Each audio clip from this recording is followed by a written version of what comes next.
I'm going to call this meeting to order. It is, let's see who's taking minutes, it's 3:34. Thank you.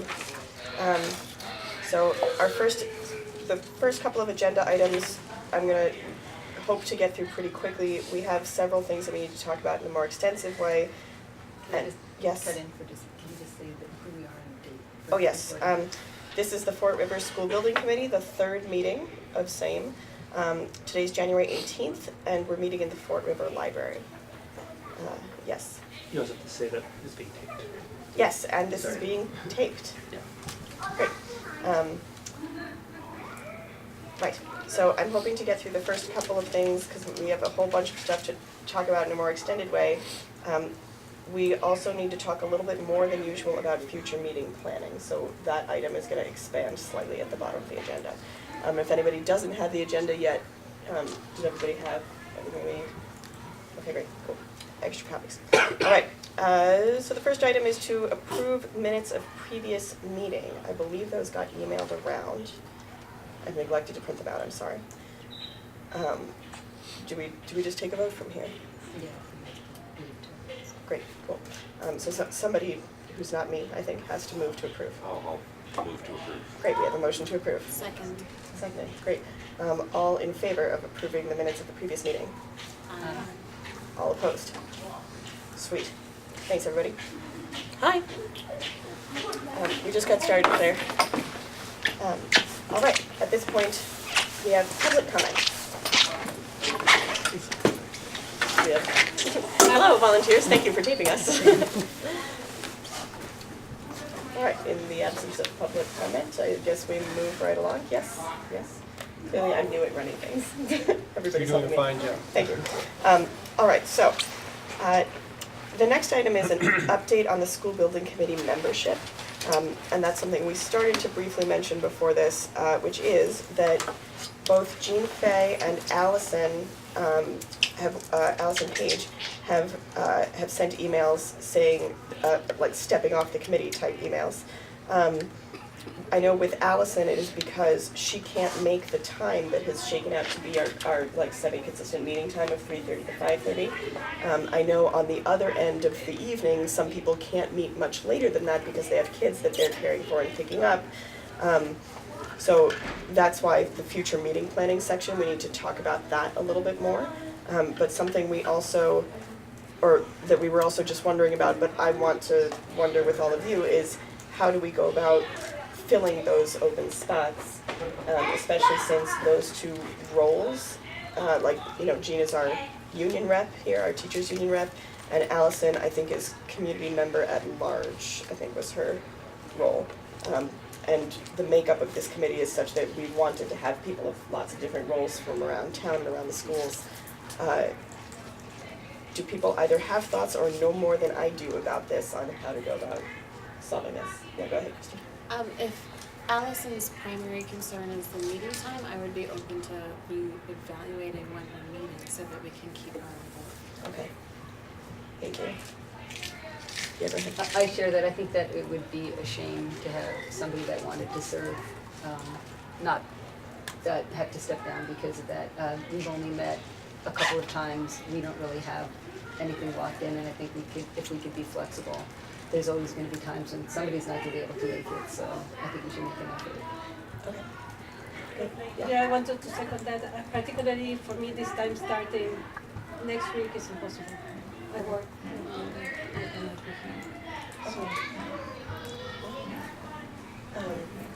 Yes. Is Jean's reason other than scheduling? I think so. Mike, do you have that email?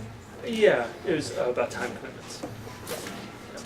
Yeah, so that's one where we're going to have to still get someone from the teachers union to, I mean, I'm also a member, but like, that's a lot of roles for me to be all at once.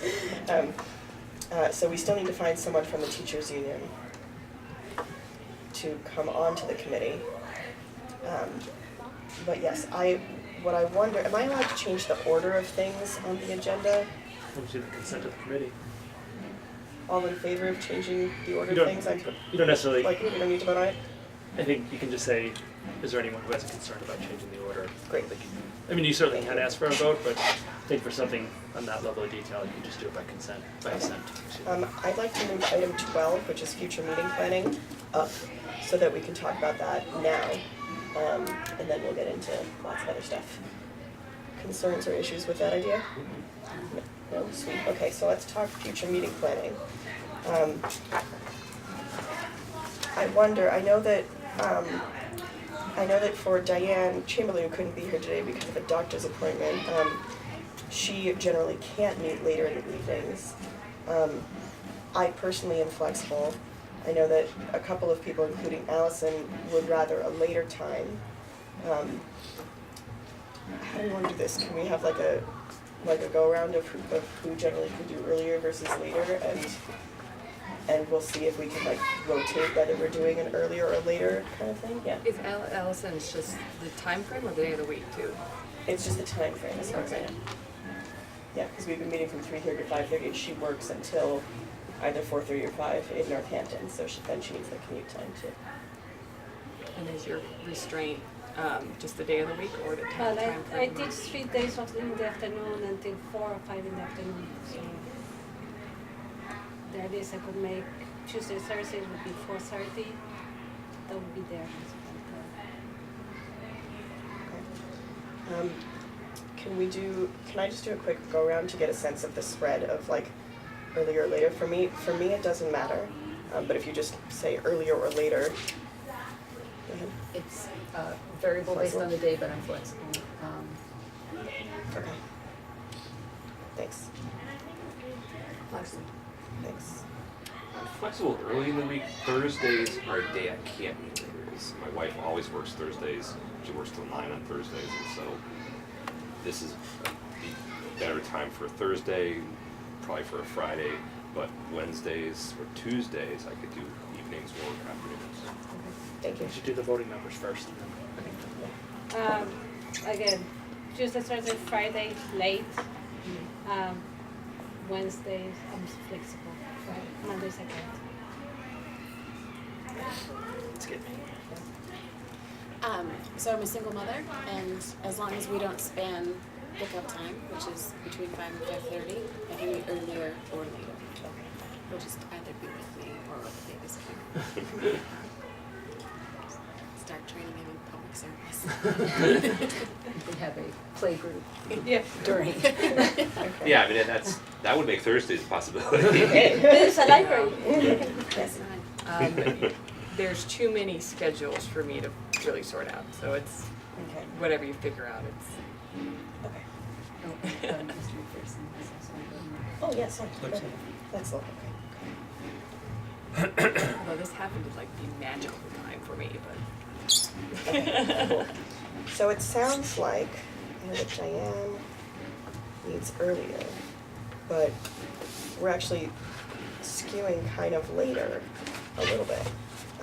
So I wonder if for the next meeting, I mean, we could, like, Deb Westmoreland, I'm sure will help us send out a doodle poll for the next meeting as far as dates go and days of the week.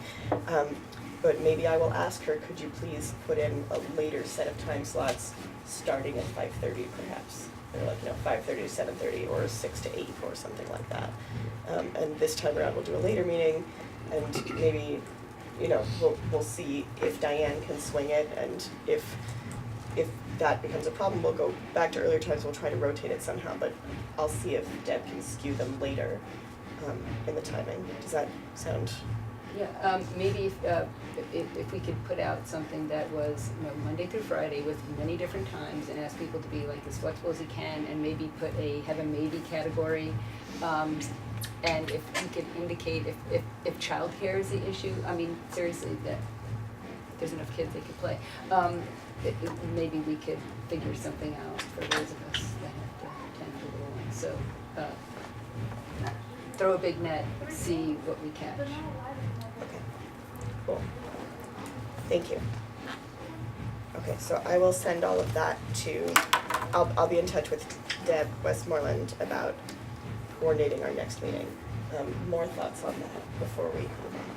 Just jump in, and I'm not a voting member, so you should build it around my schedule. When we get to March and April, I have 4 town meetings, 4 finance committees, and 4 school committees that I interact with on a different basis. It's so variable, it's not worth worrying about me.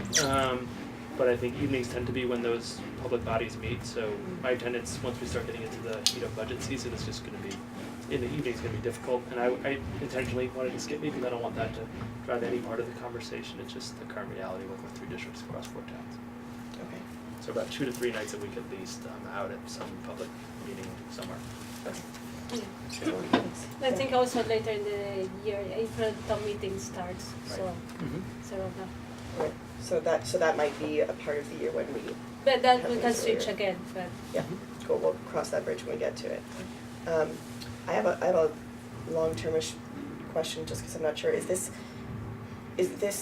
committee still planning to meet on a fairly consistent basis through the summer as well?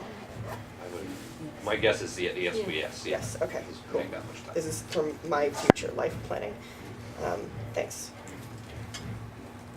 Anything else on this? No? All right, cool, thanks, everybody. So I'm gonna move us right along. Again. If we go back to 4, Mhm. we haven't decided how to replace the Oh, right, unit. sorry. I'd be happy to write to her and ask, like, what's the best way to get a union representative to fill your spot? And she will probably have some wisdom about that and who I should contact.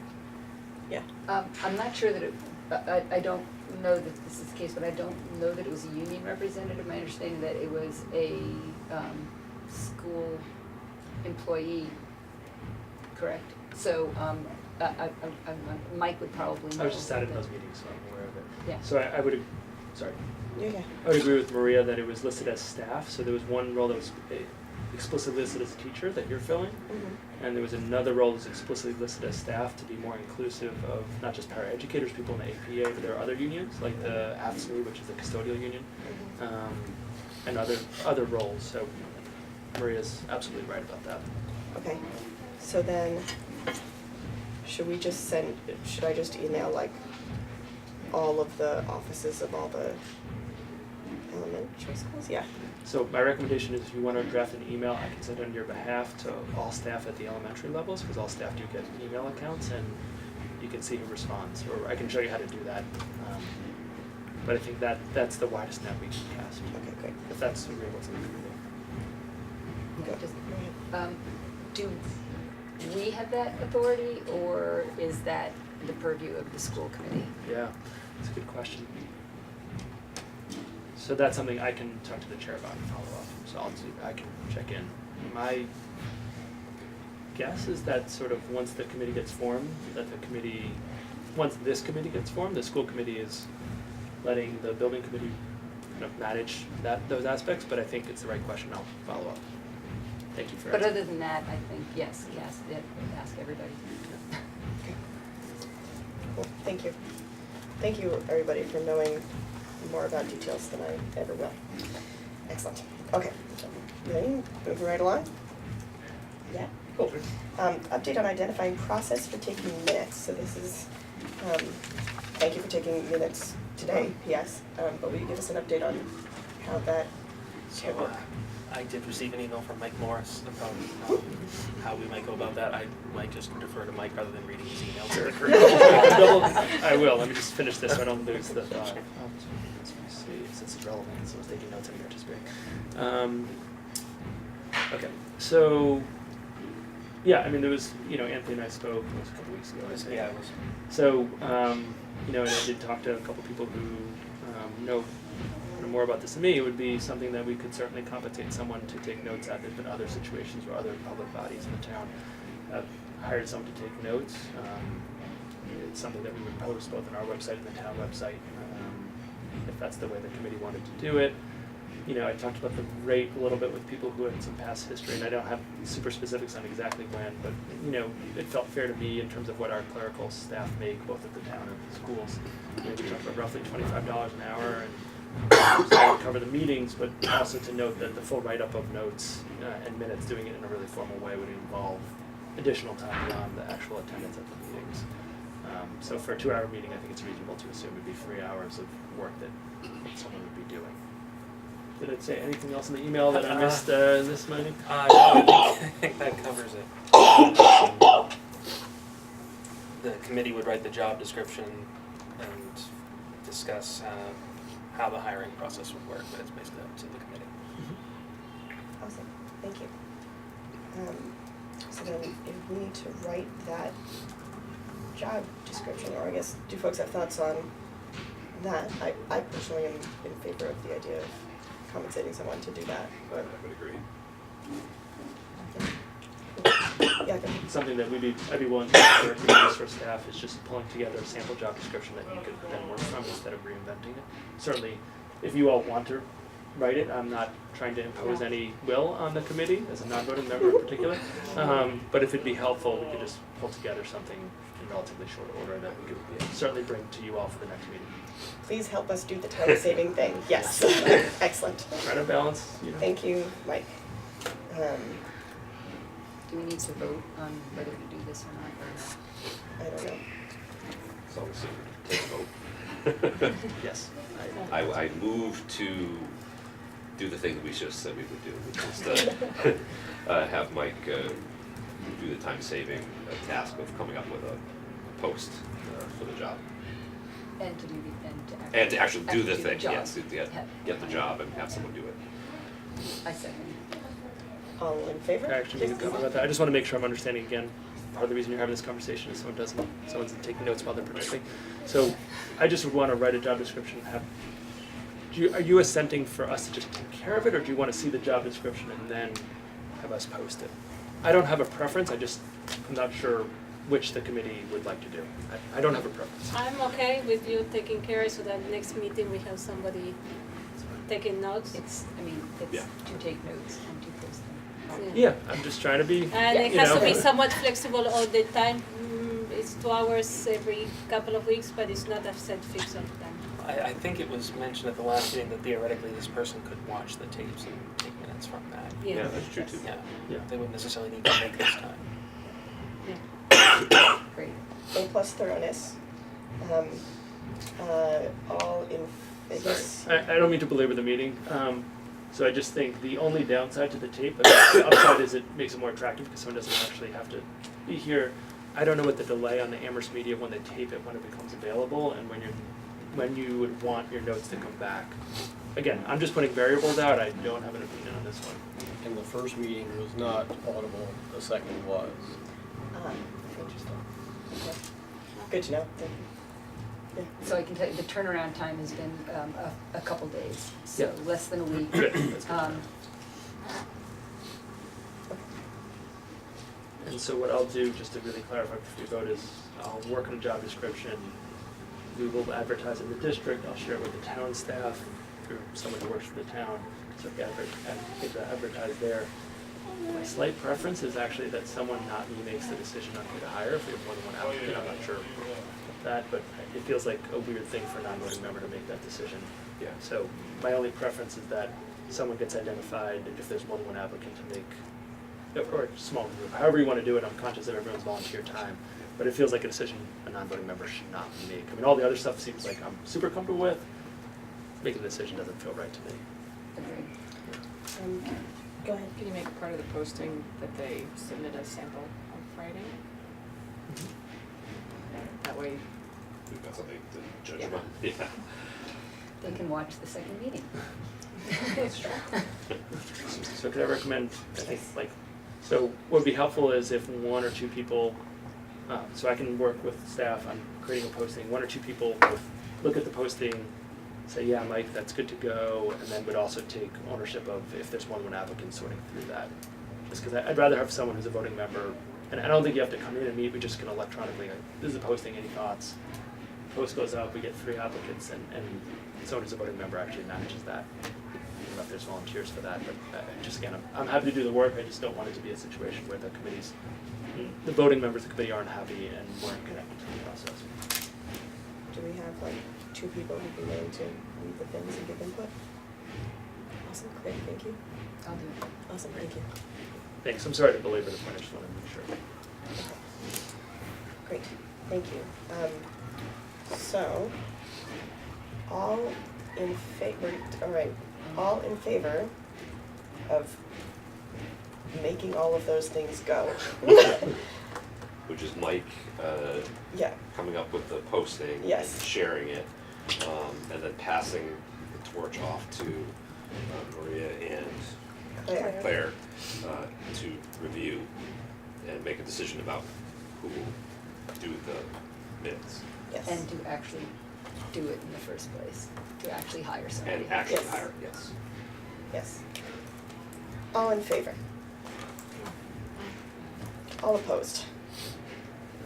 Swank, motion passes. Thanks, everybody. Who made the motion and who seconded? I think I Yeah. made it initially, but Okay. we re-talked it a couple times. Right, and then who seconded? I'm sorry, thanks, I just missed that. Oh, that's kind of cool. Made the motion and volunteered, that's good. Excellent, excellent. All right, thanks, everybody. Next, we have website options update from Irene and Claire. Or Irene, sorry.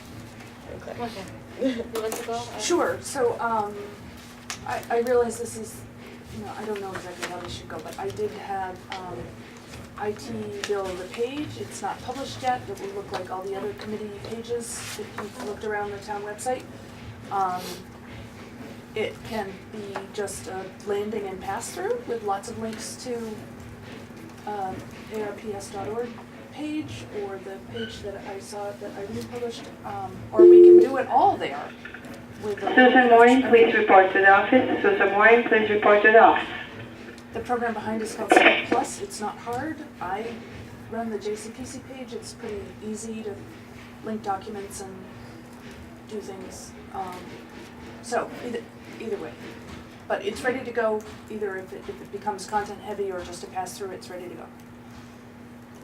Cool. And you also saw that they created a email address, FR School Building Committee at amherstma.gov, and it automatically forwards to all the voting committee. All the committee members? Did you get it? I think I'm on that. I do. So everybody got it, not just the voting members. So And it's already been used. and Yeah. I just did yesterday. okay. Yeah. Yeah. Well, how I sent the Okay, I budget. was nervous. I lost email. Yeah, so Yeah. that's how you got the email about the, Okay, And a member of the public, please, listen. Yes. I didn't Oh, get that's right, that. yeah. yeah, That's Yeah. the one I didn't get. Okay. That was the one about zero energy. Yeah. the Syrian energy. Oh, okay, yes, I did. Okay, so, that's all working, and, that's all I know. That's my report. Thank you. Can you set permission so anybody can help work on the website, or do you need to be a town employee to have access to be able to, if we wanted to just have it be the place where we do everything? You do not have to be a town employee. If there is precedent that other committee members run the committee page, that's not a problem. IT didn't have a problem with that. They would probably have a concern if we said all 10 of us want to be able to write to the page. But if there's a subset of 2 or 3 that want to take over the editorial duties, they would just get you a quick training session, and I can share what I know in 3 seconds. So. Okay. I didn't know about this effort, so what I did is I created a page on WordPress. I was coming with the option WordPress will have to pay in order to have a custom email address, website address. So I checked for River SBC was free, .org was free, but it costs if we don't have a custom, it's free. If we have a custom name, it costs from $4 a month to $8 a month, and have 6 or 8, 13 gigabytes of storage space. And it's a WordPress, so you can put blogs and so on. But Looking around that link that you sent, it does more than. The town pages, I don't think there's a blog ability built in. we don't need a blog as long as we can update the latest, have a page that is the latest news and put it. I was using the blog as latest news Oh, I see. Okay. on landing page. We don't need to have a blog. As long as we can update things weekly, or as we need to put things on the town website, I'm open. I don't know if anybody has problems. One of the things that we had talked about was using it as data storage for transparency, so that Yes. any member of the public could see the documents that we were looking at and reviewing. which I like, and I'm not sure if the town has that capability Yes. for, Yeah. for holding a lot of information and letting other people access it. Presumably the town website could have a link to, say, recordings of the meetings and that sort of stuff. Too. Yes, as long as that is easy to get to. Okay. To find the URL and then build the link from the URL. I wonder if that website name is available, like just for, I'm thinking of user friendliness for when people are looking for us online. If that like web address is easier to remember than the town website, I wonder if we can like have that and then redirect it to this or something like that. Mike, go ahead. I was not on that topic, so I wanna let. So- Oh, okay, go. Yes, you don't need to go through WordPress, you can buy the the website address other places, so you just buy, I think, it varies the cost, I think $12, $18, $20 a month per year. So you can buy that address and then have it redirect to the town. Okay. Do you know if the WordPress site is handicap accessible, disability accessible? So- Because it's a public body, we're obligated to have our site function that way. That, I don't know, I know that it has, for example, a translate option, so you can go translate the whole page directly, but I don't know. Just for the visually impaired, that's a specific one that there's legislation around. I know we deal with it, I'm sure the town website also has that. But for instance, if there's a screen reader and a website set up a certain way, someone who's visually impaired won't be, it'll skip around, it won't be accessible, so it's just a question. I'm not familiar with WordPress, I'm not suggesting it doesn't, but I think as a public body, as a public body, I don't have a preference and I don't have an opinion except as long as it's accessible to the visually impaired. Is it possible that each of you could find that out about the websites that you're working on and bring that information back to us or send it around to the committee email? Yeah, so I have a proposal, since we want to have the website up and running as soon as possible, can we vote on saying we'll go ahead of having the website and then we can start populating the website either at WordPress if it's accessible or the town, or prefer the town, but one of the two, so that we can start putting all the documents and share things through the website, if everybody agrees. Yeah, I think I'd be comfortable with, let's start using the one the town has and see if it's working for us. If there are features that we really want from WordPress, then we'll figure out how to integrate that, but.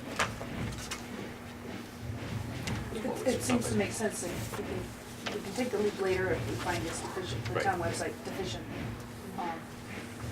So I will try to vote on trying to get the address that we want, having linked to the town website, and start populating the town website with information and documents that they are coming. I don't understand what that means, I'm sorry. So if somebody searches for River SBC, you have an email address and it redirects to the one that is hosted at the town. So you don't have to go to Town of Amherst and so on, you can redirect to that. So it just makes it so it's higher in a Google search than where Fort River School Building Committee is going to be on a subpage Yes. on amherstma.gov. And it makes it more intuitive for if you're trying to remember, oh, like I want information about this, what is the website to go find it? You know, FRSBC would be easier to type in, it's like www.frsbc.com or whatever, and then that redirects to the longer URL of amherstma.gov / this, that, and the other thing. That long combination of words and letters and symbols is harder for people to remember when they're looking for info. But sorry, I didn't mean to cut you off. Go ahead. Oh, I was just gonna say, it's also possible to set up those redirects within the town website, so if you wanted, I mean, it would still be amherst.gov/FRSBC or something, or arps.org/FRSBC, but you could have a short URL from there that redirects to. It's an option. Thank you. So I'm I think I'm hearing a motion to give the green light for populating the website, like starting with the town website that we have. Is that the motion I'm hearing from you? Yes. Great, Second. great. All in favor of going ahead with that project? All opposed? Sweet, thank you. A related question on that, I was watching the last school committee meeting, and they were talking about the name of the Fort River School Building Committee, incorporating the word feasibility in there somehow when they report to the school committee. Was this, and I'm wondering if, as we're setting up these websites, if we need to coordinate with that and call ourselves somehow the feasibility study to distinguish ourselves from what will come later. Yeah. Go ahead. That we can put on the page. That's what the title of the page I had created said feasibility If it's- study. okay. It said feasibility study. It was called Fort Rivers Great. School Building, but it was feasibility study. I'm just noticing, like on our agenda, for example, it doesn't say Yeah. feasibility anywhere. Yeah, that's something I can definitely shift in our titles of documents. Thank you. All right, cool. Thank you both for working on that. Any other comments on this, or should I go ahead and listen? This is probably something that'll just go on the next agenda, but I thought that our little subgroup work, we had requested to be on the agenda tonight, but I don't think it necessarily, as far as like this, community outreach. Is that Oh, is it down? at the number bottom? 11? Oh, cool, Communications thank Yes. you. Okay, great. I'm just blind. That's fine. Related to the website, is the committee, everybody okay to share some of the documents that we already had, the big one that we had last week to upload it, and the agendas that we've been having, so if you would send the agendas, we can upload it to start populating. Yes. If I forget, just poke me and remind. Yes. Thank you. Cool. All right. Thanks, everybody. We'll move right on. Update on environmental study funding from town meeting from Claire. Meaning the Wildwood Yes. environmental study. Yes. That is a separate capital item and it's not connected to this charge. Okay. I forget exactly what we were doing with that piece of information. Yeah. I think there was just confusion, so yeah, I went back to and I looked through the spring town meeting, and it was part of the one that encompassed the Wildwood environmental assessment was $25,000, that is part of Article 14. We are Article 15, so that is different. Okay. Thank you. Yes. I have a question, is active from 14 only Wildwood, or was Wildwood and Fort River? It's only Wildwood. It was Wildwood only. Okay. Thank you. I mean, I think the confusion might be that there was discussion that the activities of one would naturally inform the activities of the other, and I think that looking at the environmental health of all of the schools makes sense as a larger package, but the funding approval and that assessment is for Wildwood, the 25K. Yeah. Thanks. Yeah. When does that work due? That,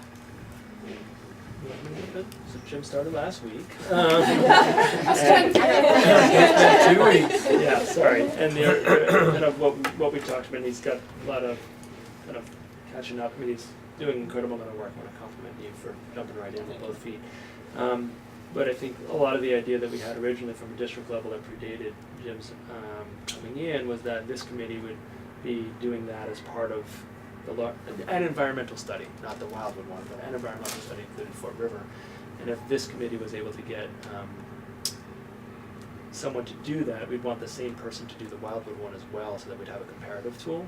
So if you have different, not that people are using different things, but if we use the same vendor and the same approach, then we'll be able to understand more what's happening at both schools. And if we use different methodologies, then people can say, well, how do we make sense of all this? So I do think as this group gets going, the Wildwood study will sort of benefit from the work that this committee does along those dimensions. And it's great that Jim's on board, so thank you. Shall I try forward the Wildwood study? So, sorry, were you looking at? No. Oh, because I thought I saw your hand go up, my apologies. So I think as this study continues, so I think the way we originally thought about it, and I'm sorry we haven't connected on this yet, Jim, was that we'd have a committee working really hard on this one, so that as the Wildwood environmental study the Fort River environmental study happens as part of this process, that we would mimic that at Wildwood. So when we're going Okay. out for a vendor, it also is a way, very frankly, to sometimes reduce cost. If someone hiring someone to do 2 schools versus 1, each school gets less expensive. So I think we're looking for the wisdom of this committee and the work that as the OPM gets on board and the team gets on board, working with Jim to have both studies happening. And the other thing that I've read, and I defer to Jim on this, is if the studies happen roughly simultaneously, then you're getting more of an apples to apples comparison than if one's happening in the fall, one's happening in the Correct. spring. So the idea was to actually time them similarly. It can't be the same day necessarily, but time them similarly so that the data and the results are much more easily compared, and that was the idea. Okay. So this is not the committee to be discussing it at, but poor Mr. McPherson has just come on board and he's got a lot on his plate. But perhaps this is something that I'm not sure if it would go through the school committee to have further discussion about, maybe some dialogue about what the environmental health assessment would look like for both and any other schools. Like what would be involved? Yeah, and I'm not sorry, Jim. So part of the reason that I am here is I've done a good deal of this. I can certainly draft a scope for both, make sure we're all on board, and then kind of head in that direction. Oh, I said I would send you that RFP and I didn't. That's okay. Just came to me, Jim. So that's a couple hours effort. We can get to the draft stage. They will be identical and mirror both. Spring is a good time to take the measurements, transition period. So if we would like to proceed with that, I can. And financially, there'd be $25K from the other article that would fund the Wildwood one.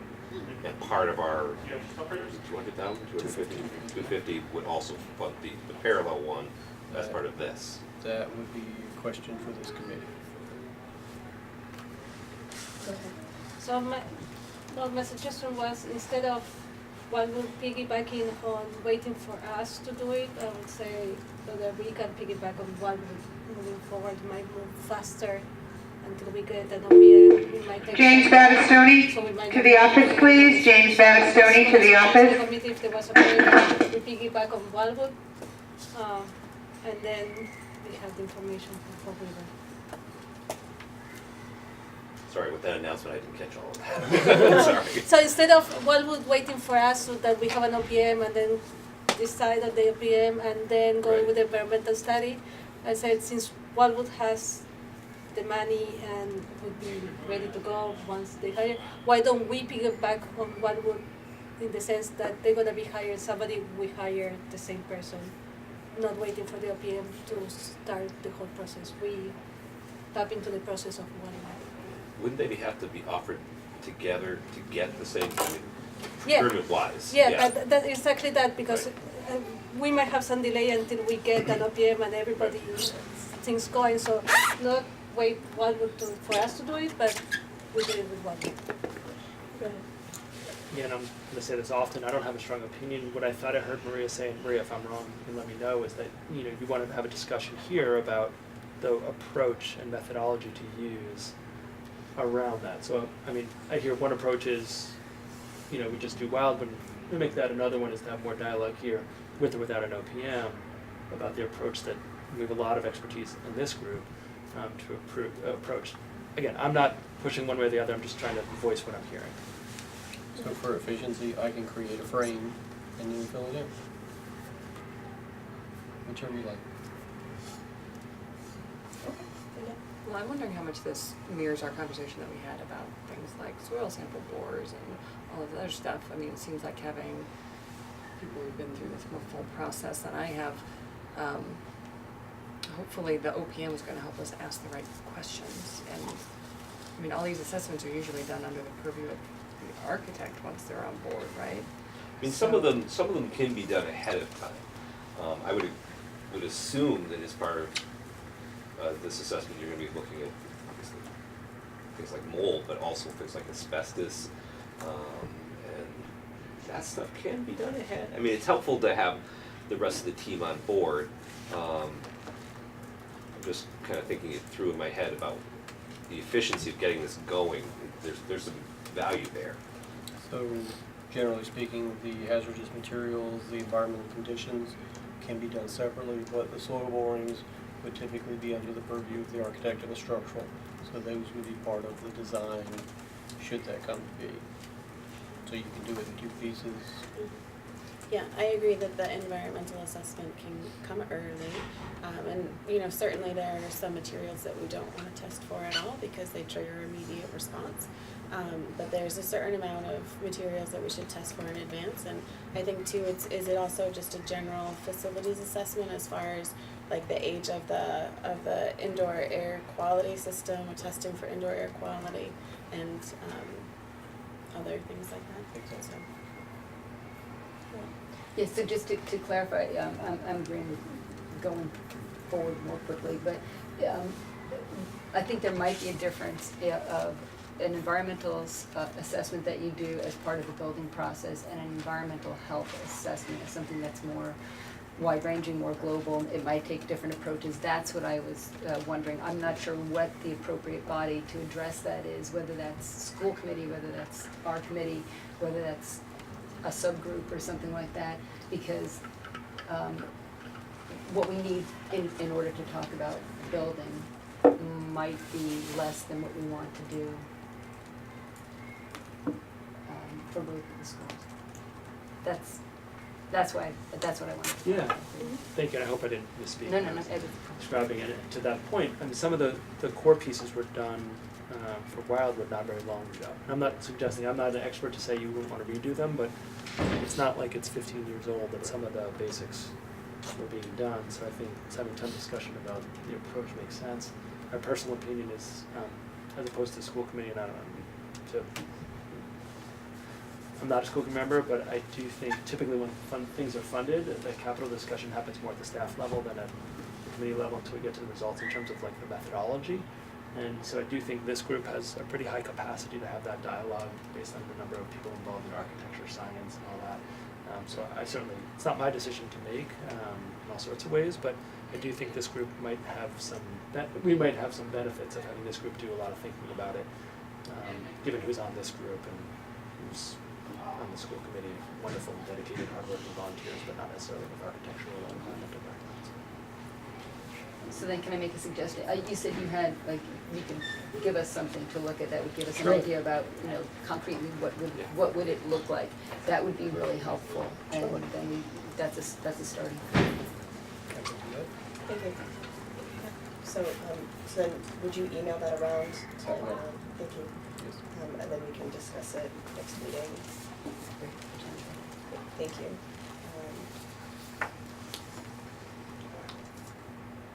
The next item is an update from the RFQ Working Group. I'm just going to write down a note to myself real quick to make sure to put that on the agenda for next time, but folks on the RFQ Working Group can go ahead and start speaking, and I'll tune in again in a second. So I know that's Maria, Christine, Anthony, and Jonathan. I don't know who wants to jump in first. We had an opportunity to meet once. Between weather and other things, we didn't get to come back together to kind of talk as a group before coming here this afternoon. So we'll probably all kind of bounce back and forth a little bit. But I probably could preface the broader conversation with one of the things that we were debating was, were we charged with hiring an OPM? Do we have to have an OPM as part of the process? And I think there's information that's kind of new that we should probably talk about at the beginning, just to kind of clarify that piece. And then we were talking about some other things, but about the nature of what the RFP would look like, but we never got that together to kind of look at, we'll start a draft, basically.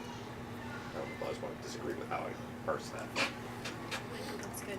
I think one of the things that I did in advance of the task force meeting was to find relevant recent RFQs and RFPs for us to review.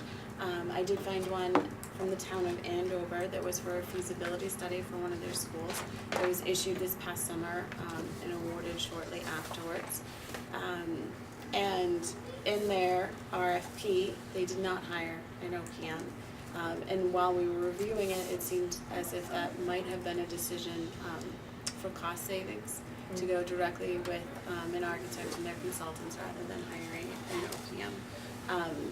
So that's one of the ones that we had looked at, and so that brings up the discussion, or the discussion point that Jonathan has is, are we actually charged by the article to hire an OPM, or can we structure this feasibility study in a different way? And I didn't think any of us had a direct answer, although. I really wanted to discuss it with the subgroup, but I shot off kind of a quick email when it became clear we couldn't do that. But my discussions just inside town hall were that we should follow the letter of the article, which says to hire an OPM. I presented that just as my direction from town hall. I didn't talk to Mike, I didn't talk to anyone else about it. So I don't consider that necessarily word of God, but. Yeah.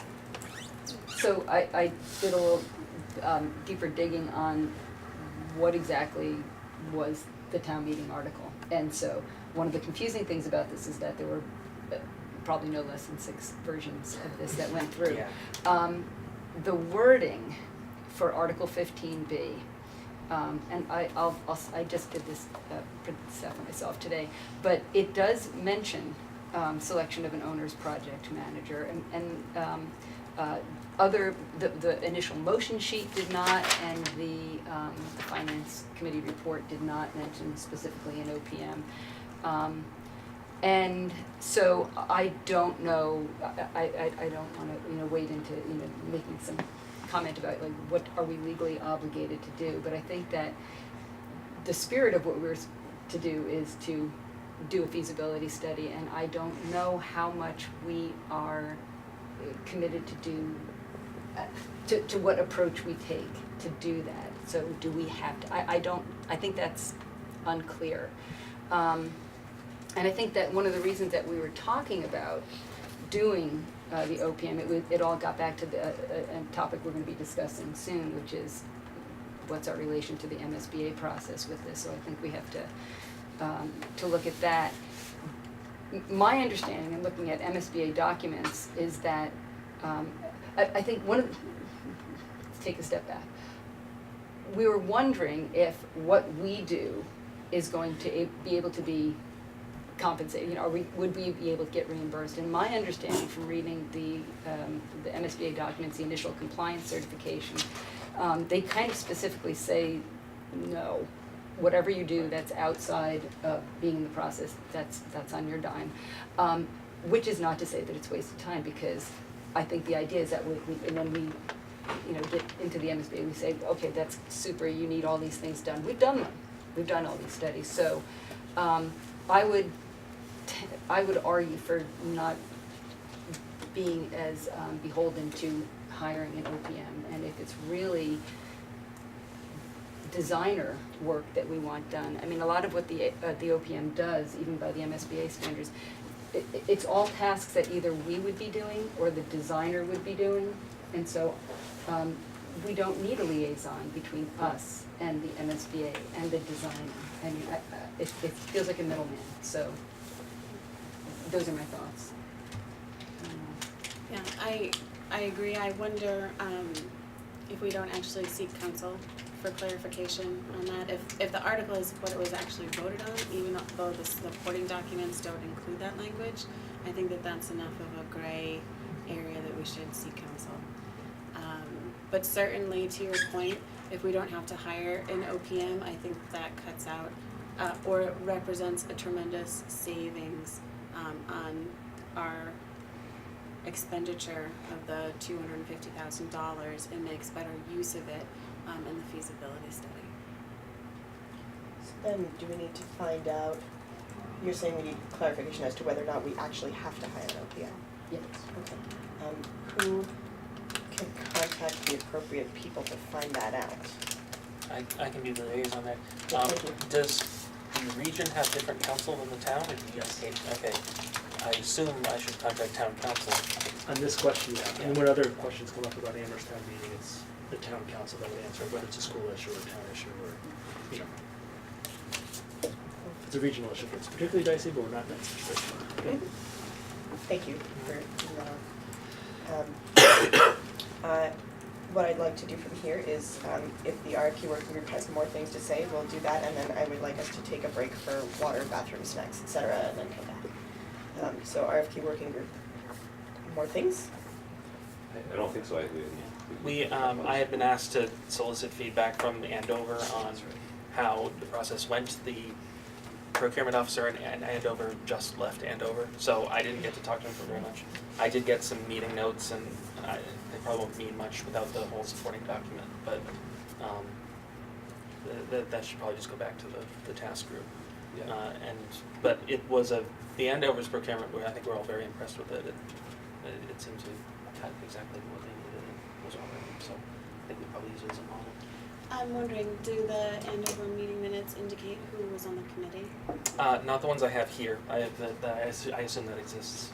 Because I'm wondering, just like you knew of the procurement officer, if somebody else in our group might have some overlapping professional connections with somebody on the committee that we could reach out to. I'll look into that.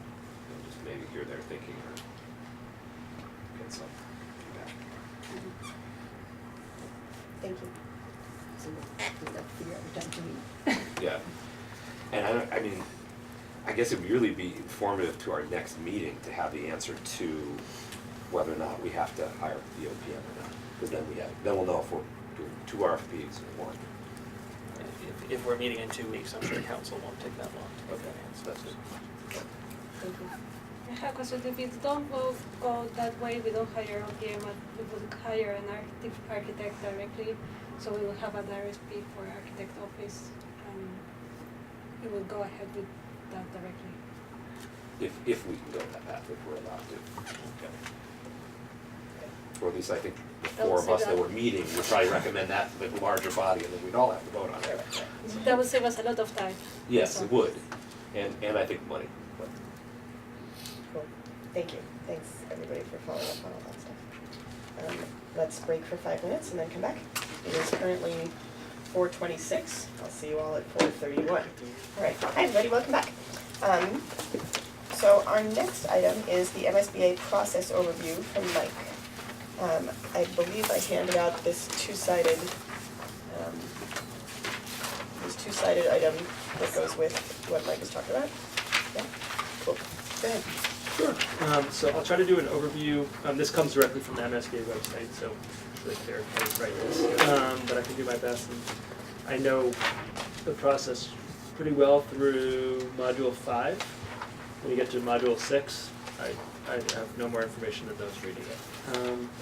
So the eligibility period, essentially, if you get in, so what's not on here is that you have to apply. If you're invited into eligibility period, you have 270 days. I'm going to read a little bit of it, but then try to provide more context. That you have to certify that the district understands all the rules, form a school building committee, talk about the district's existing maintenance practices. That's pretty easy. Most of that comes out in the application, or some of that comes out in the application as well. The design enrollment, so they do multiple enrollment studies, and occasionally, like I was talking to someone in the district where this occurred somewhat recently in the last 2 years, where they got into eligibility, they looked at the district enrollment, they said, you don't need another school. And so they were eligible based on the condition of their school. They ended up having to go in a different direction because MSBA said, we looked at your enrollment trends over time, and you don't need X number of student school on that site. So the enrollment piece is a really big part of the eligibility period, and they do their own assessment. We actually use NASDAQ as we have other sources for enrollment that we shared with them, but they use their methodology. So you have to confirm that community authorizes and funded it, so that in this community means that town meeting has to be accessed. So MSBA in the last time funded 68% of the cost of that. It meant that we had to come up with an estimate, a reasonable estimate of, or districts, I don't want to speak past experience, districts have to come up with a reasonable estimate of what a feasibility study would cost. It has to go to, whether it's their town, in our town, I'll just speak for Amherst, town meeting, and they have to vote the full amount knowing that 68% is going to get reimbursed. So one of the things that's awkward at town meeting is you're saying, well, the last time it was $1 million, but really what you're voting is $1 million less than reimbursement, which in that case was, estimated to be, between $300,000 and $400,000. And the original estimate they gave us a reimbursement was lower than what it ended up being. So there's a little bit of kind of slack in there. And then if that gets voted by the community, you sign the feasibility study agreement, and that's where sort of things get started. Then you start going through the project team. So I don't want to reiterate what was just spoken about, but the OPM is required in the MSBA process. It's not in, what we just discussed. And they have a formal standard process around procurement that has to get followed for the OPM. It's, for both, it's open interviews, you don't have to be posted meetings to interview. Generally the way most committees work is they get a subcommittee to do the interview process. It's pretty rigorous because, you'll get most groups interview 4 to 5 firms. Those interviews take quite some time, and then you come to a decision that has to be made by the full committee. Again, I'm not only speaking on MSBA, not about this group, but generally it's a bear to get this many people to spend essentially a full day or 2 full days interviewing and discussing the merits. So what a lot of districts do is they come up with criteria before they do that, so the members of the committee who are not participating in the actual interviews get to participate in setting the criteria by which the applicants would be judged. And at that point, the feasibility study gets going because you've got the project team there. And that's really some of what was talked about earlier in terms of environmental study, understanding the site, understanding the physical building, and coming up with multiple models that could potentially work. And it's an iterative process. It's not like, the architect delivers it, you're done. You're going back and forth on different models. And then there's a full report, which is a PDP or preliminary design program. They sort of link these two together in a preferred schematic report. The first one, preliminary design program, you're looking at multiple options, looking at all sorts of things. You get some basic costs, but you're really, it's not sketches on a page like this, but it's not getting into the fine grain. This is more precisely what it will cost. Generally, the MSBA process, actually not generally, the way it works is you have to come up with multiple options. The committee then chooses one to study in more depth. That one option then gets worked on a lot more, and a preferred schematic report comes out that has a better cost estimate, more not just boxes on the page, but now you're saying, okay, we can't move boxes anymore. We have to settle on where the boxes being moved, where those boxes go. Much more on the site and working on that. So again, every step is iterative, and the idea in MSBA is that every step along the way, you're saying, okay, here's some options. Now we're narrowing the list. We're going to get more information. Okay, here we're narrowing the list. Let's get more information. Because that's the nature of the work. If you were going to study 12 options in the ssame depth as the one you chose, the cost would be astronomical. And that's why the MSBA organizes itself that way. And once they've approved the preferred schematic report, then even more intensive work to get to the schematic design phase. So it's more robust. You're getting additional cost estimates along the way. You're making close to final decisions of where the boxes are located. Not like, I think it could be here, right? You're not taking, the gym, actually, we're going to move downstairs, right? Those decisions are done.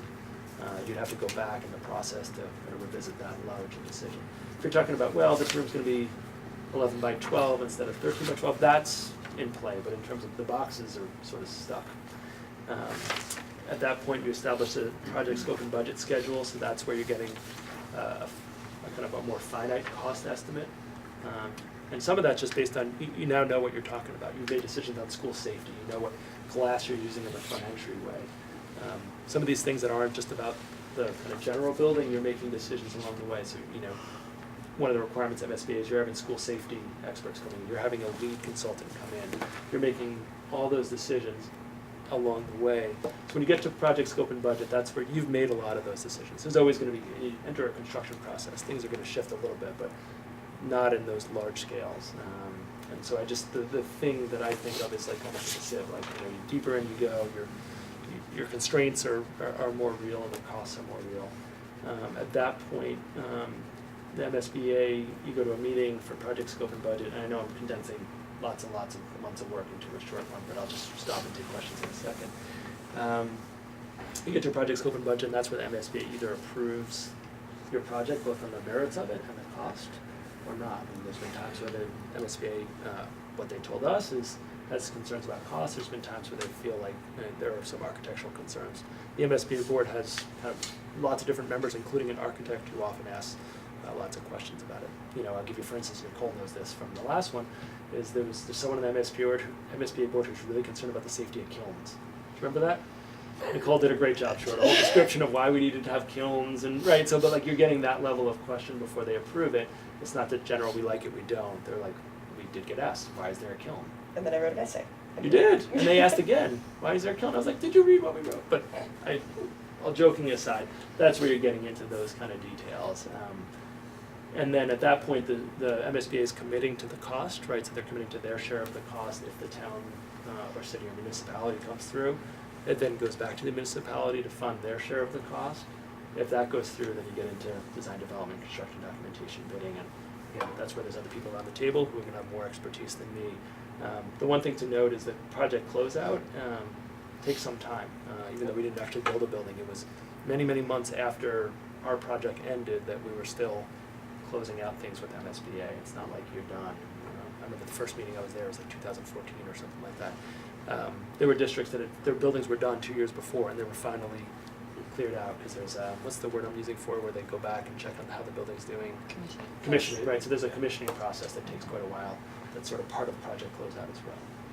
So a lot of information for a short amount of time, conscious of people's time, but I'm happy to answer any questions that I know of. So we're charged with basically just getting up through module 3 as part of our work, Yes. if, you know. That's how I we want, read if the we want to town meeting. parallel. Yeah, that's how I read the town meeting warrant article. But to be clear, if we subsequently sought MSBA funding, we wouldn't start at module 4, we would be starting.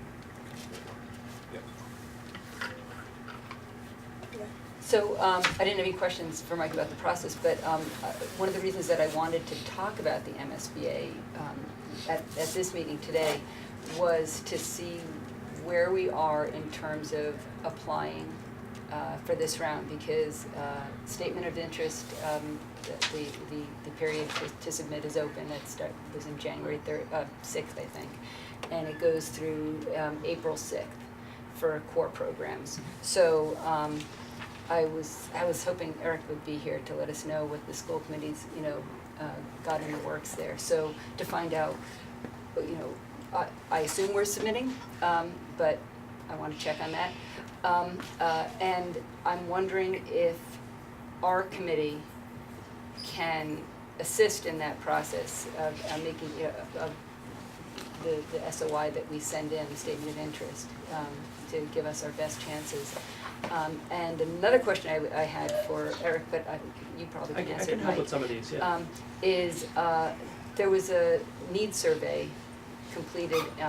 They do those every 5 years, and this is where the MSBA asks questions and actually goes out and evaluates every school in the Commonwealth, whether or not they apply for anything or not. They want to get what are the building conditions and what's the general environment. It's an assessment of every school.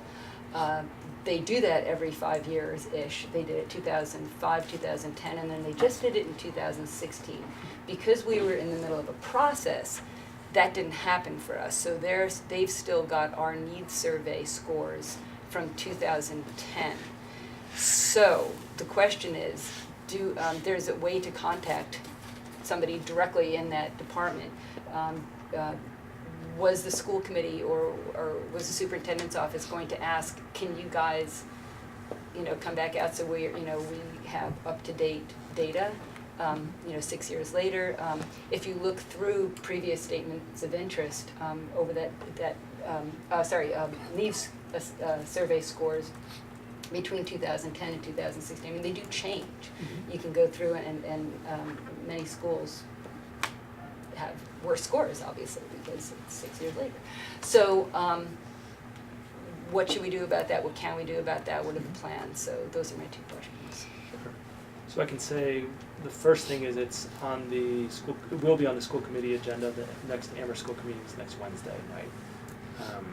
The MSBA process, for those of you who don't know, it does originate in the school committee, but actually requires a vote of the select board as well. one of the challenges will be just around this committee, and I'm trying to think of your question and offer about the connection. I think we'll have to do some assessing of which buildings to prioritize. You can only you can apply for as many buildings as you want, but you have to prioritize one. So I think that'll be discussed at the school committee, and without a school committee president, probably as much as I feel licensed to share. In terms of the needs assessment, there was updating done last year. You know, they did all schools, whether you get asked or not. You know, in terms of the visiting out, I mean, I get that part of it, but most of the needs assessment is kind of self-described, and so our data was updated with some measures last year. If they're not showing that, that's a different matter, but it was. Yeah, updated. well, from what I was, what I saw, that if there was if a district had Right. a project in the works, then they would, you know, they can get, so ours, if you look at the 2016 Right. needs survey, ours has a little asterisk and says, Right. yeah, we didn't do this. Yeah, I mean, the questions they asked wouldn't be anything that would change your numbers. Sorry, I'm not looking at the chair, I apologize. Go for it. But, you know, they asked some basic information. They had some arrows on ours that we did updating on in terms of the square footage of our buildings. There were some things that did need some updating that got updated. But to your point, yes, you're right about the visits. And whether anyone on this committee would want to take part in that, that's certainly up for discussion. I guess I'm not understanding, so they didn't you're saying that they did update So they asked a the bunch of scores. questions of us, but most of that was basic background information. It wasn't about, so like, how old's your boiler, or are you getting new boilers, things like that, which actually wouldn't be advantageous for Wildwood at the moment, in terms of their MSBA process. But no one came for a site visit to this school. So they came to Pelham, because that's a different district, and they came to the regional schools last year, but you're right, they did not come to the elementary schools. Okay, so then they didn't change our 1 through 4 scores, so Not do to you my want knowledge. them, I mean, is that something that should we contact the MSBA and say, you know, hey, we're gonna be applying, you know, we didn't get reassessed in 2016, so we still have the 2010 scores. Is there a way for them to do, I'm not sure. I'm not sure the answer. It's a good question to ask, I'm not sure what the answer is. So how do we go about the question? Do we have to contact the school committee to see if they would contact the MSBA, or? My opinion is if someone in this committee wanted to say, hey, we're doing this feasibility study, we're curious about the connection to the MSBA process, we noticed this, I don't think that's out of turn. To whom, to the school committee? Or for this, a member of this committee, if To it was call all the the committee. MSBA. MSBA. Yeah. Just literally, I mean, the email address is schoolsurvey2016@massschoolbuildings.org, so So we we could can send ask them an the email, question right? and just say, if, you know, did we get re-evaluated, did we not, should we, how did this work? Okay. Do we need to vote on whether or not we want someone to do that and then find someone to do it? Is that our process here? Or if we vote in favor? My opinion is that can be done by assent, because it's not making a binding decision that. Information gathering. I'm personally in favor of information gathering. Yes, that's always good. Cool, great. Does someone want to volunteer to do said information gathering? As in compose an email and bring it to the group before it gets sent, and then send it, or Sure. Yeah, all right. awesome, thank you. Cool.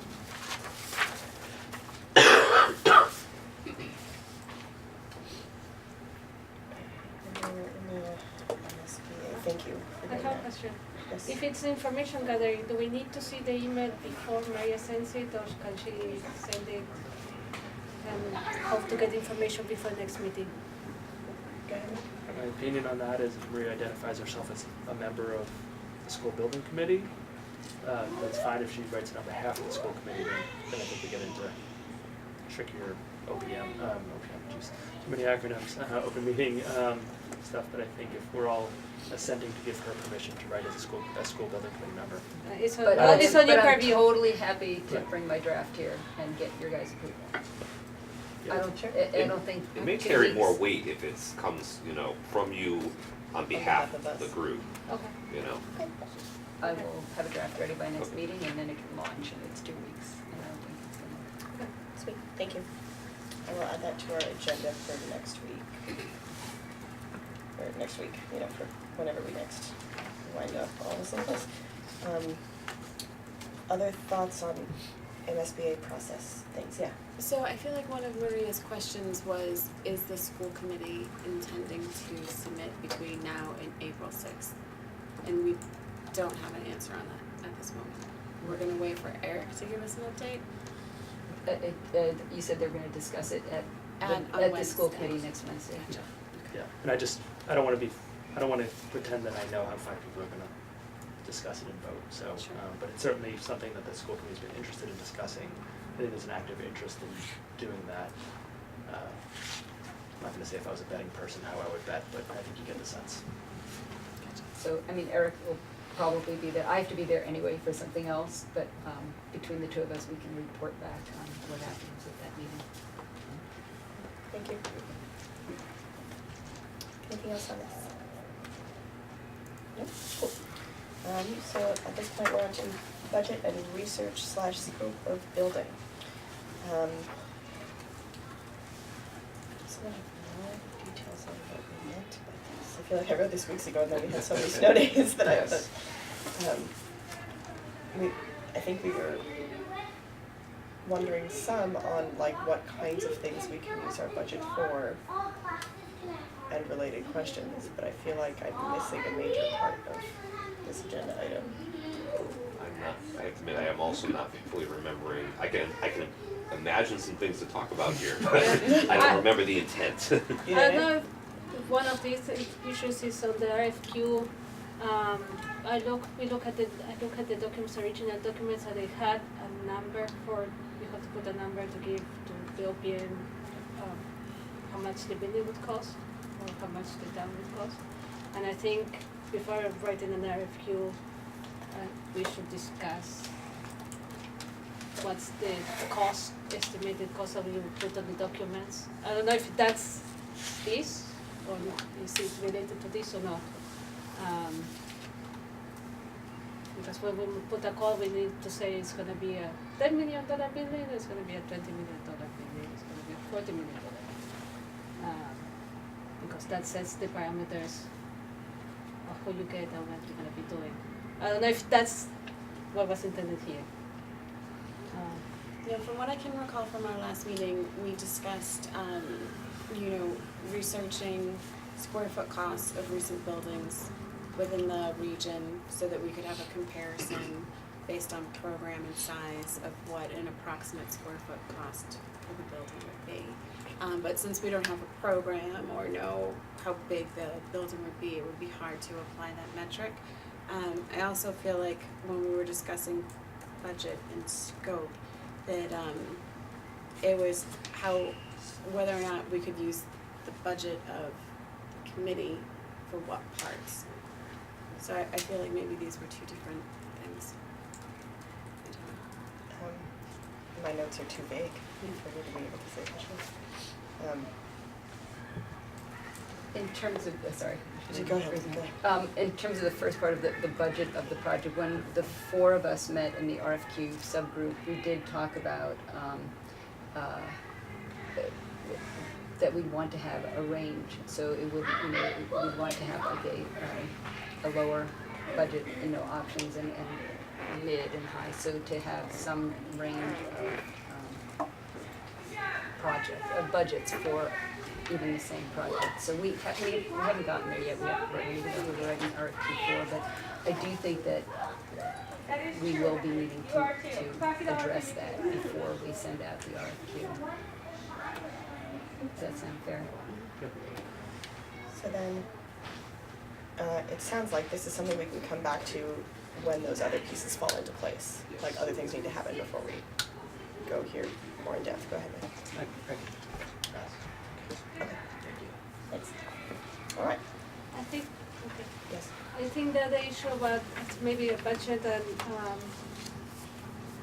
was because the money, I think it was whether when we had to pay something, whether who decides how to pay things, or for example, whether it was for the website, what was the process, are we in charge of the money, was the school in charge of the money, was the town in charge of the money, so that was, I think, part of also some of the questions that we had at some point. Who's in charge, are we, the town, the school committee? As we all look toward. So, wow. Sorry. When this committee approves payment of an invoice, it will go on a list that winds up somehow on Sean's desk and gets approved, and then it winds up on a school payroll warrant and gets paid through the town AP process. Right? That's how we did this with Wildwood, which was an elementary school. I mean, it's confusing to me because it's an elementary school, which is a town building, but it's a regional, sort of a regional AP process as well. Yeah, maybe we can follow up offline. I Okay. don't know if we need to. It doesn't Extend. have to be hard, we'll do Right. whatever we did last time, right? Well, this is town meeting allocated the money, so I don't know if it's the school that should be. Well, town meeting It's not- allocated Wildwood Peace Building money too. So, that was, Yeah, I mean, if that was the answer that I got when I asked Okay. in my office, so right. maybe you and Sonia and I need to come up with a solution. Yeah, I think that's right. I mean, so my personal opinion, if it's okay to share, is that, since we have town finance staff on the route, just having things go through Sean, I'm not sure we can figure it out offline, but I'm not sure what benefit that is versus going straight through the town. Right. It just seems like it's adding a step that perhaps is. Slow down payments, yes. Yeah, because your select board meets much more frequently than the Amherst School Committee. So I'm actually just thinking of functionally how that would go, because it would end up on a warrant, school committee, so that's what I I've just. totally hear you. Right. But remember that elementary school AP bills are entered by school staff at this Right. point, Right, not town staff. right. So we So- should just follow up. So we do offline. need a process if it's not gonna be.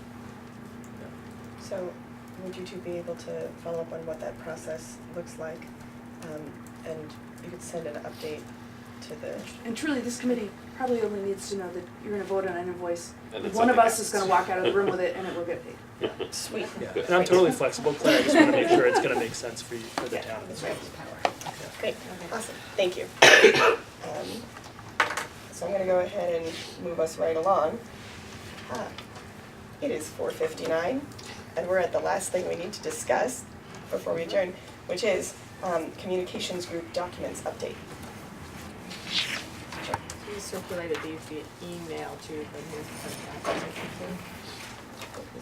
Want them, they would send, Oh, there's girls. two different, you should get 2 pages each.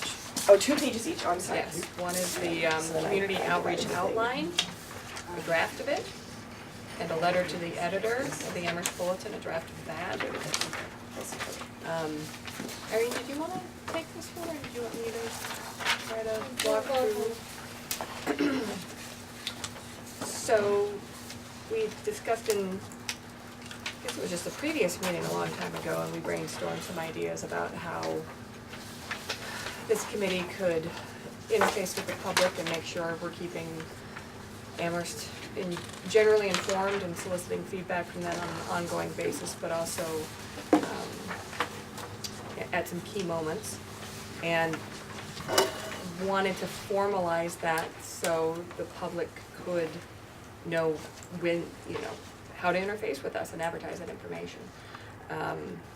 So this rather long and involved set of items to make that happen. We've talked about so I guess we'll need to run through it I guess how many people got a chance to look at it ahead of time? You did? Okay, a little bit, about half of us, okay. For the public, we'll have to talk about it anyway, but I guess my goal for this thing is that hopefully by the end of this, we say, yes, this is what we wanna do, with any comments or amendments And then we'll get this posted on the website as like our working document for how we interface with the public. I think in general it's pretty ambitious. I think it will involve quite an amount of volunteer hours, but I think we're committed to that as a committee. It's an important thing that we do this. I think the website is pretty straightforward. We'll run through that in detail. I think the library binder I'd like to discuss a little bit more in detail based on a conversation I had with folks at the library. The email I think is straightforward. The listserv is straightforward. Public forums, I think based on some just new information here, we might need to amend that based on latest thinking. And some other public statements. So the website, the idea is to keep it updated in real time as much as we can, having 1 or 2 people working on it. We're gonna want people to be able to find it. So we're asking that on the Town of Amherst site, people can find it through there, through the public school website. And then we'll tend to just flash it around as much as we can, this website, so people can find it when we're making statements, when we're doing press releases, just keep saying, this is where you get the information.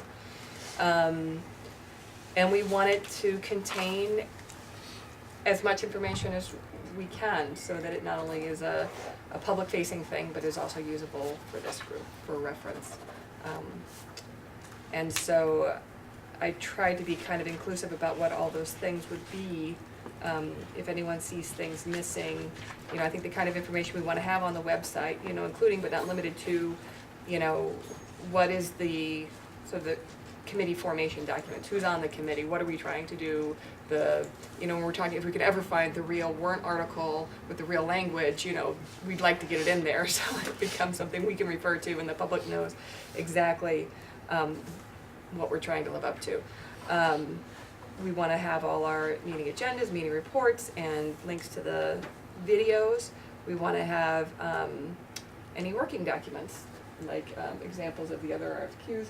I think we're going to have to be real tricky about making sure that we keep our most current drafts of things forward and any sort of supporting materials below that, so we don't have like 10 drafts and nobody knows what the real thing is. That's always a trick in keeping your information.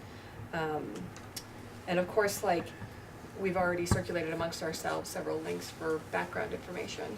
And I think having that, whenever we're sharing information like that amongst the committee, I think it should find its way to the website too. Like links to the MSBA. I sent an article about the MSBA, what you just called it, we were just talking about it. So the 5-year update to Needs survey. the condition survey. Yeah, needs survey, yeah. Yeah, needs survey, yep. Public statements, so the other thing on the website, like anytime we're issuing statements to the public, have an ongoing list of what those things are. And then I think Irene is gonna be the main person, but I think she could use some help. Yes. So we're looking for nominations there. Is this a good time? I will continue and then we can discuss. Okay, so I'm leaving a big blank here so we can circle back to getting some people signed up to help.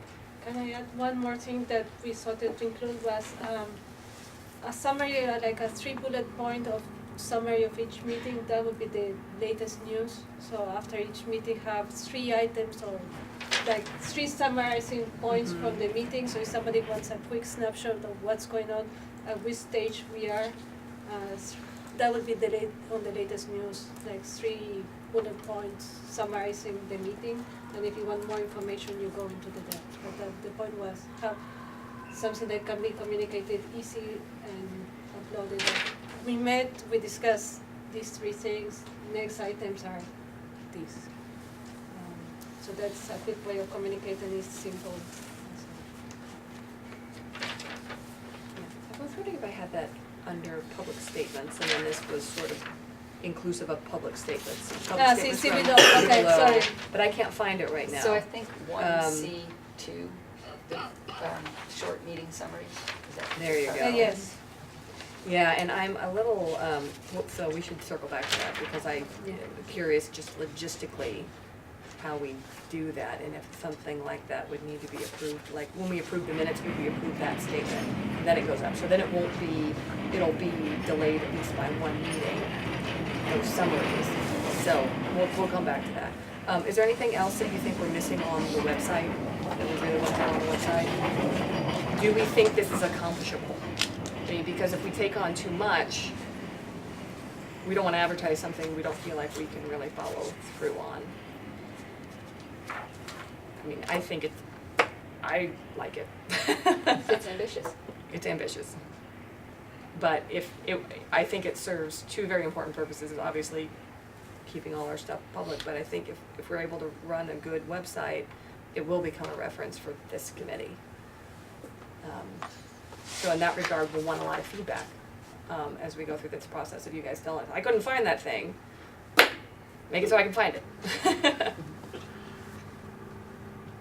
The only thing I'd say is just on site design, speak to everyone, is just putting that much information on can sometimes be like information overload. So having like really well-structured organization and outline for this, right? Because this is a lot of documents. I think it's admirable. There's no critique in it. It's more just if you just keep on putting links and links and links to more and more documents and people are scrolling, it's all going to be sort of meaningless. The idea would be to have different sections, tab menus, so that you can have working documents in one, meeting minutes in another one, so then you can spread it out. That's great. And then you look inside. Fantastic.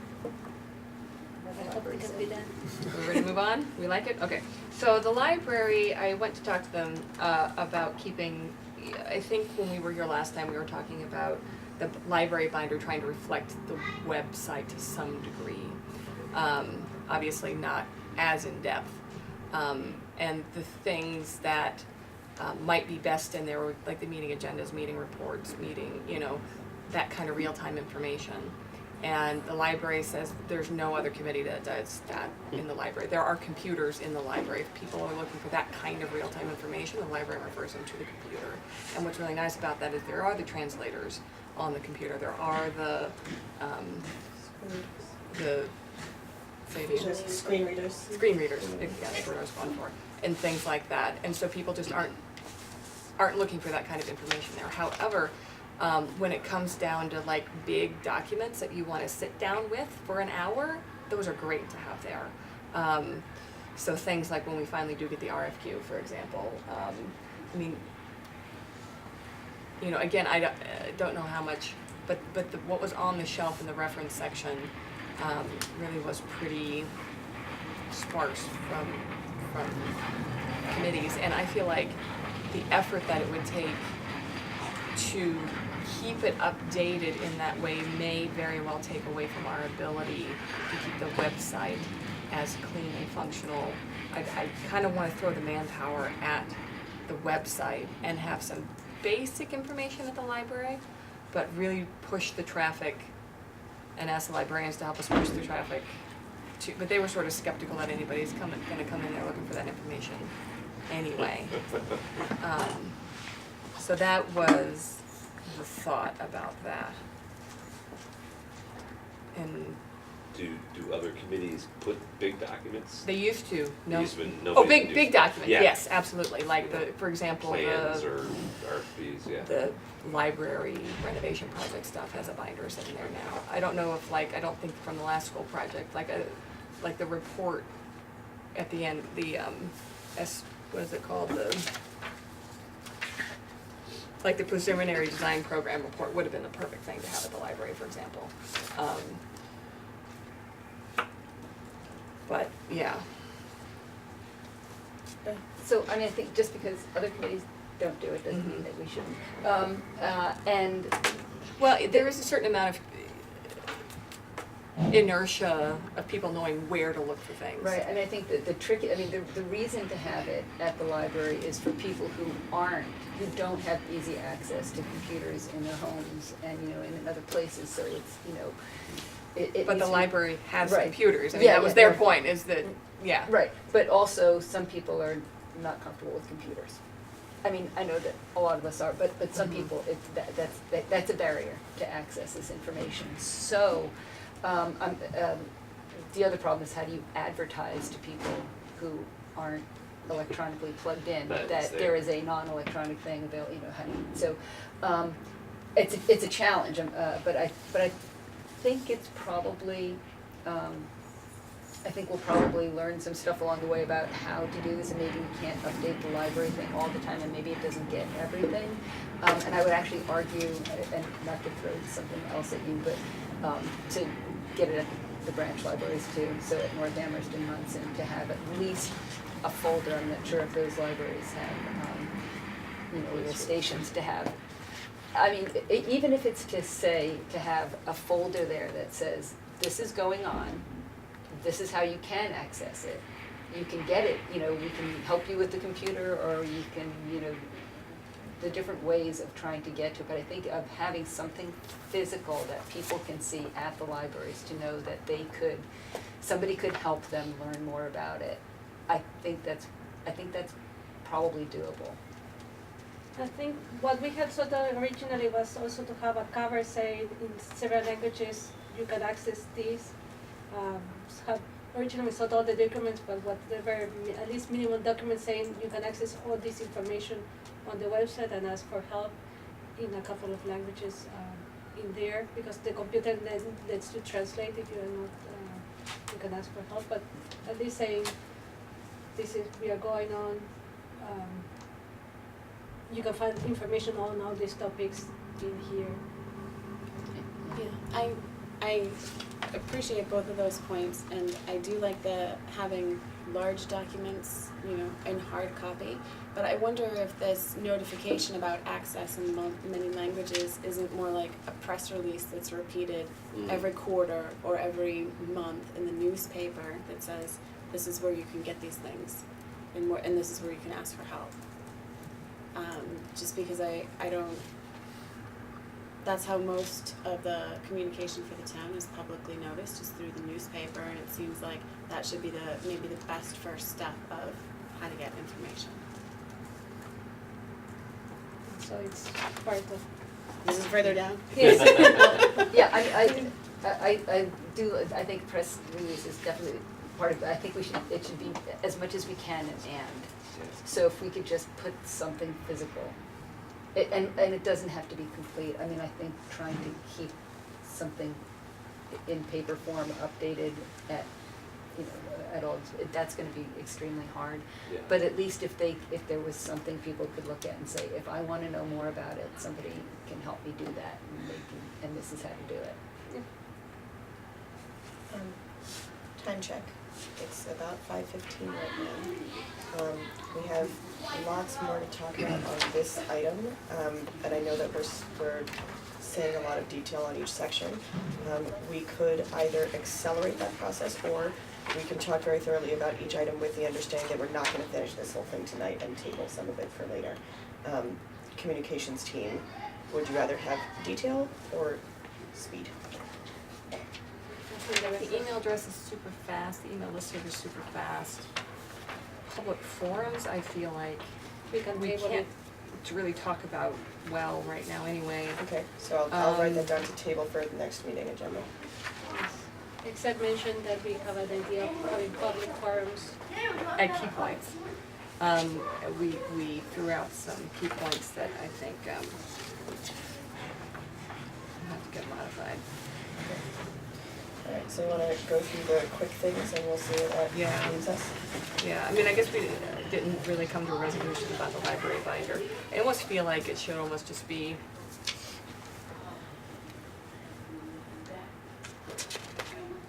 I don't know what it should be. Do you guys wanna talk about it more? Yeah, we can Put this talk in more here and and put this maybe feedback? make one and bring it for the next meeting. An example of, so far, what would it be? It may be that it just can't be that live. You know, that Yeah. the livest thing will be the website, and we'll do our best to keep the library binder up to date, but like lag. Yeah. But I do like the point that Heather made about large data hard copies. You know, if it's a plan and they 11 by 17 or 18 by 24, and that's a hard thing for somebody to print or to view on the screen, then that's a good thing to have as a hard copy in the library, as opposed to, you know, meeting minutes or agendas or. Go ahead. Make a process comment. This is like not a fun one, but so I keep hearing different words used, phrases used for groups that are meeting outside this meeting to do work. And so my understanding is if it's a working group, that's fine. If it's a subgroup, and actually that's needs to be open meeting law would apply and needs to be posted and have meetings, minutes, and agendas. So I just want to note that since I'm not any of those, I think if you're really talking about working groups, it's important to use the language of working groups. If we're talking about subcommittees of the larger one, that's fine. And if you want help with posting, we can help with posting, and we need to figure out minutes and all that. So again, I'm being very neutral on this one, but I just wanted to note that. The correct word is working groups. Yes. Or, well, that's Or- not my decision. Or It's, if we want it to be open meeting, it's subject to open meeting law, then it's a subcommittee. right, because the subcommittee potentially making decisions, the working group does work and comes back, right? So that would be one of those. That's the way we've been functioning. Yeah. So Based on our previous discussions of this very same like naming issue, we've decided working groups. Okay. And I think we just all need to collectively practice that language in our brains Yeah. so that we don't say the wrong thing by accident. But Yeah. we That wasn't at the we last already meeting. agreed Yeah, that I just- working groups is what we're going for, and we just forget sometimes. No, That's what's happening. absolutely. And there Yeah. may be a subgroup in the future, but so far the ones we've Working Yes. groups. formed Working seem to groups. fit the definition. And I don't want to, and I'm the one who has to go in 12 minutes, but I just want to, like, an example is when you're looking to hire someone, OPM, designer, that's probably a subgroup that does that work. And that would be the distinction, right? So you'd want to post those meetings, right? They'd be public meetings. And what it sounds like to me is working groups. I just wanted to note that I was hearing different language. Thanks. Yep. Hey, we have an email address. To note that we don't respond to public comments through the email address, it's to receive comments only. And we were gonna advertise it as much as we can, so that people can, did I get it right? Looks right. Fort River School Building Committee, it doesn't say feasibility in there at all, again, so, again, it's coming up. Do we need to modify that to say feasibility study in there somehow, so it mirrors the web URL and the, If it's up and running and we're very clear in our webpage and our other documentation, I would say there's so much abbreviation here that adding the Adding an F F. is not significant, but right. I'd probably not the doctor on this topic. Yeah. I just think that we're currently called the Fort River School Building Committee, and until the school committee calls us something otherwise. Yeah, that's who we are. Yeah. So email listserv, so we're inviting people to sign up, give us their email addresses, so if we do wanna communicate with people, we can do, group mailings, not individual responses to, community members. And the idea would send out our agendas and public posting of meetings from, we'll post the agendas and basically announce our meetings through that listserv for people who, and hopefully that would drive some public comment to us, to come to the meetings, during our sparsely populated public comment session so far. Email addresses for the listserv to be collected via, so it just other ways of advertising and collecting, trying to get people to give us their email addresses if they want to do so. And this is the question that I think goes back down to the one below. Should content of emails be approved by the entire committee? Is this logistically possible? Vote on summary topics before meeting adjournment.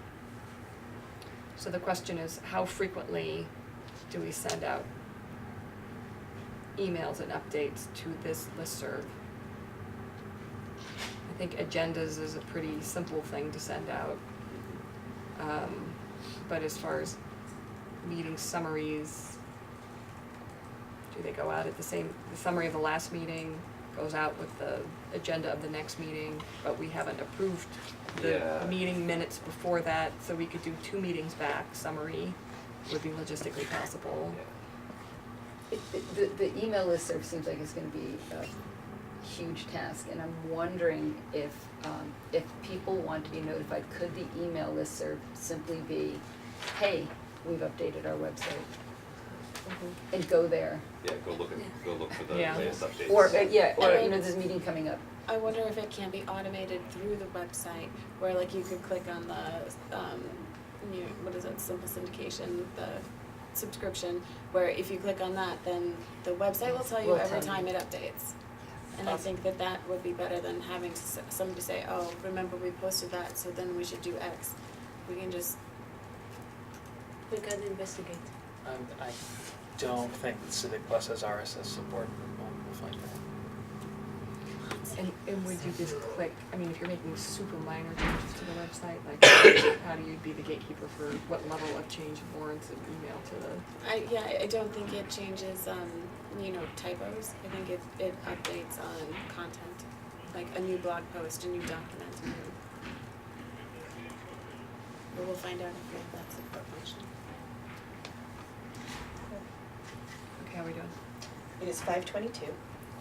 We've tabled item 5 for next meeting. We could get a little bit into public statements, although I'll bet you we won't have time to do all of it, because I know that sometimes we need to leave a couple minutes early, and then I'm turning into a pumpkin at 5:30. I don't know about anybody else. More on this, or would you like me to table public statements for next time as well? Maybe public, if we try and do anything, I mean, I'm kind of anxious to kind of launch, I don't know if we're ready to launch. I'd like to send something to the bulletin soon. I mean, this is our 3rd meeting. So we can take a quick look at this. and see. Yeah, I don't know if we can do that in 5 minutes or not. Did anybody read it ahead of time? Yeah. Could I make a comment that, it's kind of getting to the, should this be sent in as a letter to the editor, a guest column, or should it be should we be sending a press release? I mean, what we're doing isn't really, opinion, it's newsworthy, right? We have a local newspaper, let's let them, report on us. I would argue that we should be sending press releases and letting them do it. So you would like to see this redrafted into more of To more of a press release, just where we can basically say, we've begun, we've had a couple meetings, we have an email, a way to tell people we have an email address, we have maybe a website by the time it gets out, I mean, I think the content here is basically that. I think we could probably, this reads, I think, either as a letter to the, pretty much reads the press release anyway. It has, from one point of view, it has more than a press release. It has more opinion a little bit than just a press release. We mentioned the enrollment, we mentioned other things that are not purview of the feasibility study. So the last paragraph would have to be modified. I think mainly the last paragraph would have to be either scratch or modified, because it's not, part of it is not purview of this committee. But it's the context for this committee. But would not be part of the press release. That would be the Gazette taking up on that and putting it into context. A press release is facts from us, The website, the email address. the website, email address, with form we are meeting. That's a press release for me. The other part, it would be, the Gazette puts it into context and without that part. But the press release coming from us should not, if it's a press release, should not have the last paragraph. I know some people, from my point of view. So this is.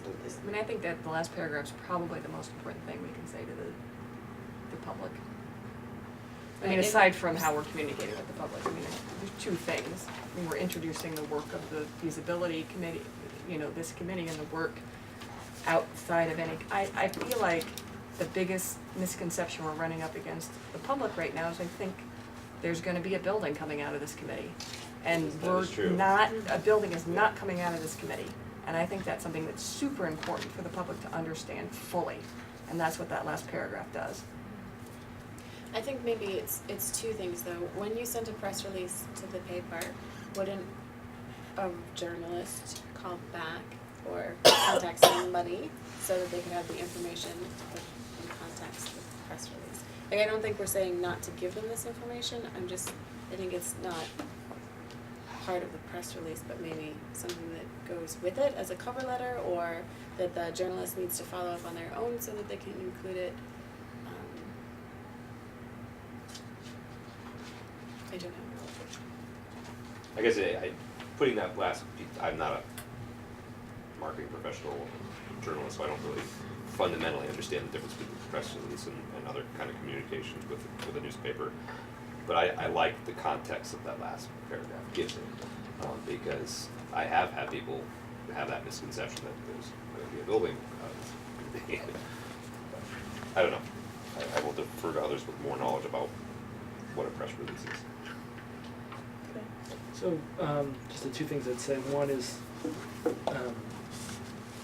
as I look at the last paragraph, I understand the tension in it. To me, it's factual. I don't think there's an opinion expressed. I have one wording edit, but I can do that either now or offline.